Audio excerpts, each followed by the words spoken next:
Welcome to my YouTube automotive channel. In today's very short video, I'm sitting in a 2025 Volkswagen Taos and I will show you how to enable the automatic rear wiper when you are reversing. So when you are backing up, the rear wiper will swipe so you have a better visibility.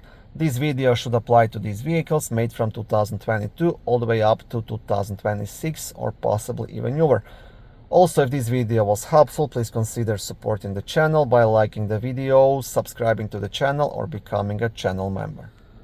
Okay, now you can access this feature through the main screen. So I want to press the menu button in the bottom right, then select vehicle, then press the settings in the bottom right, and then select mirrors and wipers. And here it is, wipe rear window in reverse gear. So if I press it, now it's deactivated.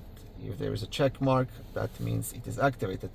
And now you can test it. If you put your vehicle in reverse, the rear wiper should move.